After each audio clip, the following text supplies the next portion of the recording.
Ei, deu um tilt aqui, mas estamos de volta. E núcleos da base, é tanta emoção que acontece isso. Bom, falávamos dos circuitos neurais dos núcleos da base que regulam a eficiência do movimento, o seu início, a sua amplitude, a velocidade dos movimentos e, claro, as doenças que afetam essas estruturas causam transtornos do movimento e são conhecidas como, coletivamente como distúrbios do movimento. Essas doenças, meus amigos, caracterizam-se por déficits motores importantes, a bradicinesia, que é uma diminuição na amplitude dos movimentos, o indivíduo com movimento vagaroso, um sinal aí muito presente na doença de Parkinson, né? A acinesia, que é a ausência de movimentos, perda dos reflexos posturais, ou ativação anormal do sistema motor, que acarreta rigidez, tremor e movimentos involuntários, como a coreia, a atetose, o balismo e a distonia.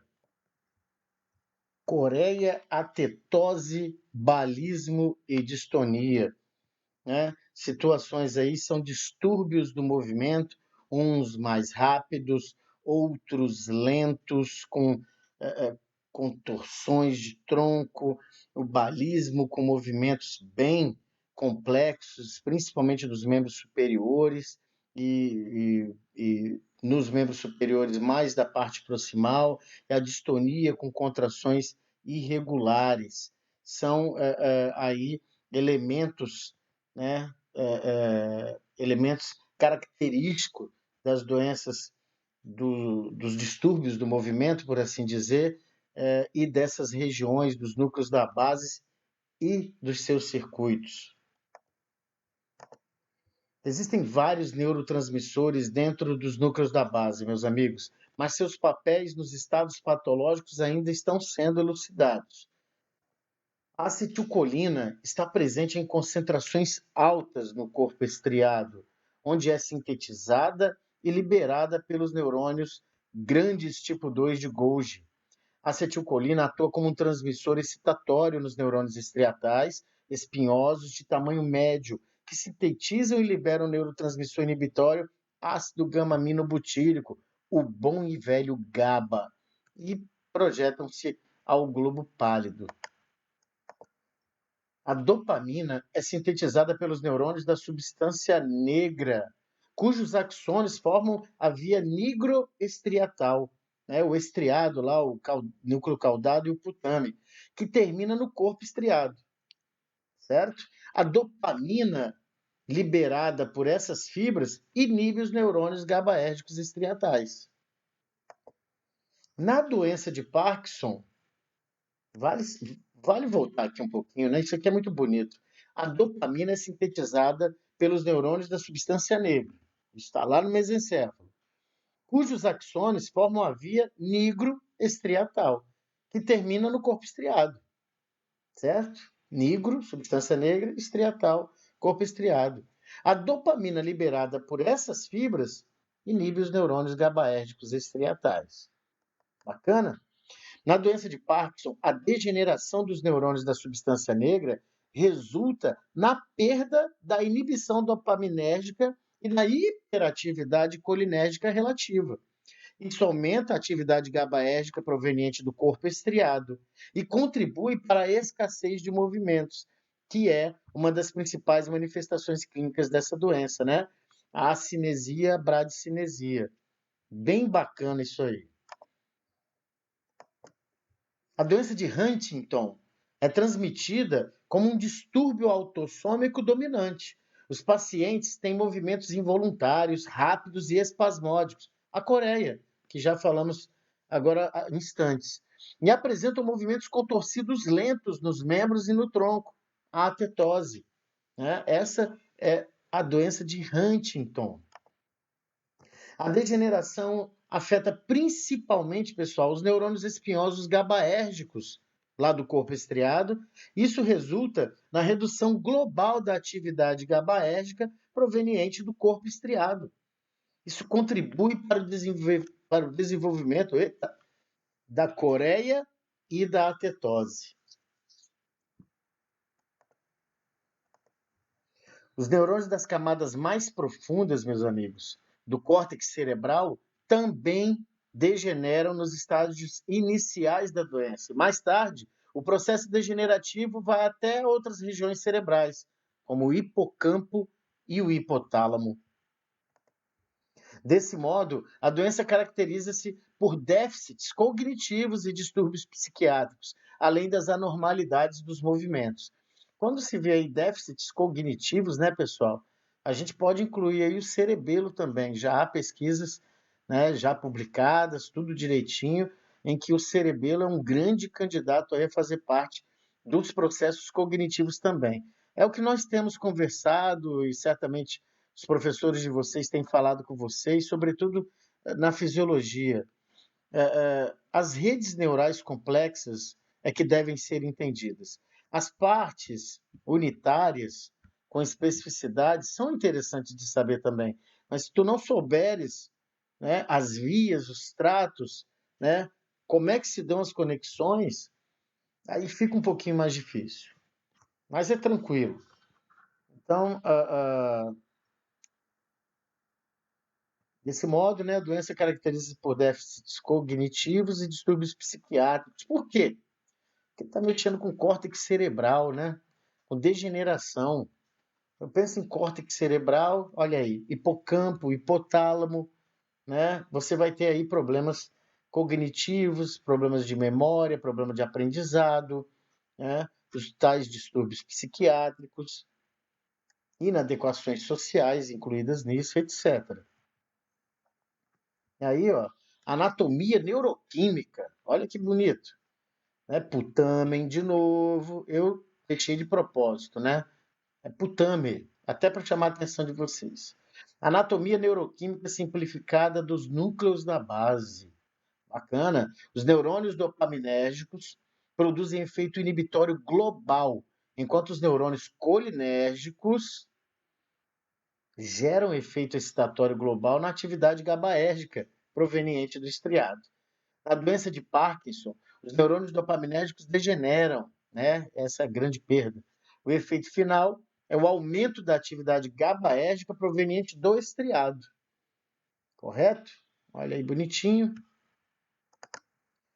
Consciência, alerta e cognição. Muito bem. Elementos aí complexos da nossa saúde mental, né? Consciência, alerta e cognição. Aliás, por falar em saúde mental, ontem eu estava lendo um artiguinho da New England Journal, né? Acho que é isso o nome. Journal New England, enfim, New England, sobre saúde mental frente à pandemia. Se for do desejo de vocês, eu posso colocar lá no portal. Enfim, consciência, alerta e cognição. Por que eu falei isso, né? Estou falando de elementos aqui bem complexos das nossas capacidades neurais, e aí eu lembrei que desse artigo que fala que muita gente já está tendo problemas psiquiátricos, né? Alterações dos seus processos psíquicos, e que isso vai ter sequelas, né? Em algumas pessoas mais suscetíveis, sequelas após essa onda toda desse vírus. Enfim, é um bom tema para se procurar, saber. Aliás, se eu não me engano, a FAPES já está fomentando aí pesquisas com soluções, né, para o durante e para o depois. O que fazer com essas pessoas com esses transtornos? Enfim, sigamos. Meus amigos, consciência é a percepção de si próprio e do ambiente, né?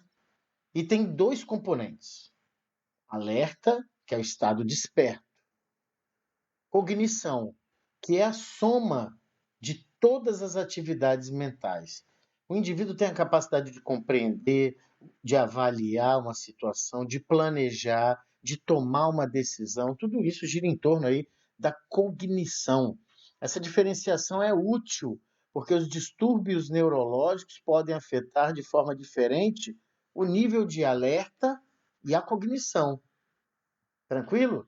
Consciência é a percepção de si próprio e do ambiente, né? Dois componentes, alerta e cognição. Então eu tenho, né, muitos distúrbios desses elementos, né, devido a uma série de motivos, nós já especificamos, né, vasculares, traumáticos, neoplásicos, infecciosos e por aí vai. Vamos seguindo. O estado de alerta é gerado pela atividade do sistema de ativação reticular ascendente, SARA, professora de histologia, brincadeira. Sistema de ativação reticular ascendente, pessoal. Quer dizer, é um sistema que ativa. Reticular, a formação reticular passa ali principalmente no tronco encefálico, e ascendente, porque está ascendendo para onde? Para o córtex cerebral, meus amigos. O tálamo, para o córtex cerebral, está ascendendo, que é formado pelos neurônios localizados no tronco encefálico, no hipotálamo lateral, bem como nos núcleos talâmicos mediais, intralaminares e reticulares. Bacana! O estado de alerta é o cara que nos acorda. Do sistema de ativação reticular ascendente, né? Ele, às vezes a galera fala, vou beber para desinibir. Na verdade, você está bebendo para inibir. Inibir quem? O córtex pré-frontal, o cara que toma decisões, que planeja, que mede as consequências dos atos. Você bebe, você inibe esse cara e de manhã cedo, no outro dia, com aquela ressaca tremenda, é o sistema de ativação reticular ascendente quem te acorda e te coloca bem a par da ressaca moral. Claro, dependendo do que você fez, né? Enfim, ele te acorda, ele ativa o córtex cerebral. É uma bela figura que eu achei, né? E achei bonita, por quê? Porque faz a sobreposição aqui do córtex cerebral, lindo, maravilhoso, aqui o giro do cíngulo, que todo mundo conhece, o corpo caloso, e olha a linha pontilhada aqui, colocando por transparência os núcleos da base, né? Lateral ao tálamo. E aí você vai tendo uma ideia da proximidade dessas estruturas e das conexões, e vem aí os porquês, né? Olha, por exemplo, a proximidade do mesencéfalo com o cerebelo. E aí você vai, né, falar de questões, por exemplo, a respeito do equilíbrio, das questões vestibulares e por aí vai. Enfim. Bom, olha o hemisfério cerebral, olha o tálamo, né? Olha o sistema de ativação reticular do tronco encefálico. Isso aqui não é tronco cerebral, tronco encefálico. Veja aí o enunciado. Sistema de ativação reticular do tronco encefálico, né? E eu gosto de colocar aí também sistema de ativação reticular ascendente, para nós lembrarmos que ele está ascendendo. E suas projeções ascendentes está aí, né? Ao tálamo e ao córtex cerebral, certo? Então, o bom e velho tálamo, né, chamado de terminal rodoviário, né, porque ali todo mundo passa, ou quase todo mundo, né? Então, está aí muito bem esquematizado, de forma simplória, mas muito bem esquematizado, o sistema de ativação reticular ascendente, principalmente do tronco encefálico, né, e as suas ascendências aí ao tálamo e ao córtex cerebral. É o cara que te acorda. Aí né, uma outra ilustração bem bacaninha também, o sistema aqui, ó, olha o posicionamento dele aqui, ó, a parte superiorzinha da medula espinal, todo o tronco encefálico e distribui para todo mundo, passa lá no tálamo também, enfim. Meus amigos, projeções dispersas emitidas por esses núcleos formam sinapses nos campos dendríticos distais dos neurônios piramidais grandes do córtex cerebral e geram uma resposta de alerta. Caramba, hein? Vamos de novo? Projeções dispersas emitidas por esses núcleos formam sinapses nos campos dendríticos distais dos neurônios piramidais grandes, lá do córtex cerebral, e geram uma resposta de alerta. Acorda, filho! A cognição é a função principal do córtex cerebral, especialmente do córtex pré-frontal, da qual já comentamos aqui, e das áreas de associação corticais dos lobos occipital, temporal e parietal. Algumas funções mentais especializadas estão localizadas em regiões corticais específicas. Ora, eu me lembro bem da área de Broca, né, no giro frontal inferior esquerdo, na maioria dos indivíduos, né, ali pertinho da parte triangular, né, a área de Broca, a área da palavra falada. Eu entendo o que você fala, mas eu não consigo responder porque eu tenho uma disartria, é isso? A área de Wernicke, lá pertinho, né? Ele pega ali um pedacinho do, do- dos giros temporais, né? Ali, giro supramarginal, giro angular, área de Wernicke, a área da compreensão da palavra, a palavra compreendida. Se eu perder aquilo ali, eu sei falar, articular a palavra, mas não entendo um bagulho do que você está falando. Então, são áreas ali muito específicas da associação, e nós precisamos também da questão da visão, da questão da audição e da questão, né, das interpretações, das integrações somatosensoriais que são importantes, né? Pressão, vibração, propriocepção consciente, são questões aí do tato, né? Essa turma toda aí. Vários núcleos subcorticais estão diretamente relacionados com as áreas de associação corticais. E as lesões desses núcleos, meu amigo, ou das suas interconexões com o córtex, podem produzir déficits cognitivos semelhantes aos observados com as lesões corticais. Compreendem? Vários núcleos subcorticais relacionam-se diretamente com as áreas de associação cortical. Lesões desses núcleos podem causar lesões cognitivas muito parecidas com lesões no córtex cerebral. Estado de alerta, pessoal. O sistema de ativação reticular ascendente é excitado por diversos tipos de estímulos, especialmente por estímulos somatosensoriais, que nós comentamos agora, né? Tato, vibração, pressão, propriocepção consciente. Esse sistema é mais compacto no mesencéfalo e pode ser danificado pelas lesões cerebrais centromediais, que causam supressão do estado de alerta ou coma. Os núcleos e as projeções mais altas são mais difusos. Por esta razão, desculpem, as lesões rostrais, né, anteriores ao mesencéfalo precisam ser bilaterais para causar coma. A disfunção mais branda causa estados confusionais, nos quais a consciência está deprimida e o paciente fica sonolento, desatento e desorientado.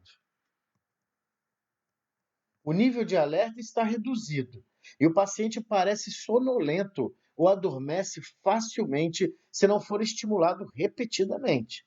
Os pacientes mais despertos percebem lentamente os estímulos, mas se distraem facilmente e atribuem igual importância aos estímulos importantes e aos irrelevantes. Para ele, tanto faz. As percepções podem estar distorcidas e gerar alucinações, e o paciente pode não conseguir organizar e interpretar um conjunto complexo de estímulos. As percepções, né, pessoal? O que é percepção? É quando um estímulo passa a ser consciente, correto? Um estímulo é uma alteração radical no ambiente. Essa alteração radical, ela é, ela estimula, ela provoca nossos receptores sensoriais. Então, os receptores sensoriais transformam esse estímulo em impulsos nervosos. E isso ascende até o nosso centro nervoso, né? Nosso sistema nervoso central, que interpreta essas informações, que guarda algumas delas para fazer memória e que gera uma resposta apropriada, adequada. Perfeito? A anormalidade da percepção interfere com a aprendizagem, né? Se você não está percebendo, se o estímulo não está ficando consciente para você, ou se está havendo aí transtornos, perturbações da sua percepção, a aprendizagem estará comprometida. A memória, né? A solução de problemas. Os pensamentos ficam desorganizados e divergentes. E o paciente confuso pode sustentar convicções falsas, mesmo em face de evidências quanto à sua falsidade. Ilusões. Eu, no exercício da profissão de fisioterapeuta, atendia muito em domicílio. E certa vez eu fui avaliar uma paciente pós doença vascular cerebral e em certo momento, conversando com ela, fazendo anamnese, ela me confidenciou: Moço, eu tô grávida. Eu, nossa, que boa notícia, hein? E de quem? É do senhor. Olha aí que beleza, hein? Primeira vez que eu vi a senhora e a gente certamente leva com bom humor, mas nunca sendo pejorativo ou jocoso nos comentários. Veja bem a confusão, né, de percepção. Mal me conhecia, foi a primeira vez que me viu, e além de me confidenciar, me colocou como protagonista da sua gestação que não existia, né? Ela teve uma lesão bem extensa de córtex cerebral e, enfim, eu lembro que eu não pude atendê-la porque ela entrou num estado tal de agressividade e eu não atendi essa paciente, eu só fui lá vê-la uma vez e infelizmente não pude atendê-la. Enfim, bom, em alguns casos, pessoal, o estado confusional evidencia-se por delírio, que se caracteriza por exacerbação do estado de alerta, distúrbios da percepção, agitação, ilusões, alucinações, convulsões e hiperatividade autonômica, traduzida aí por sudorese, taquicardia e hipertensão. O coma, meus caros, pode ser causado por distúrbios estruturais ou metabólicos. Algumas lesões estruturais dos hemisférios cerebrais, tais como hemorragias, áreas extensas de infarto isquêmico, abscessos ou tumores, podem expandir-se em alguns minutos ou poucas horas e provocar a herniação. Isso mesmo, a herniação dos tecidos cerebrais para dentro da fossa posterior. Aí um esquema, né? Bases anatômicas das síndromes de herniação.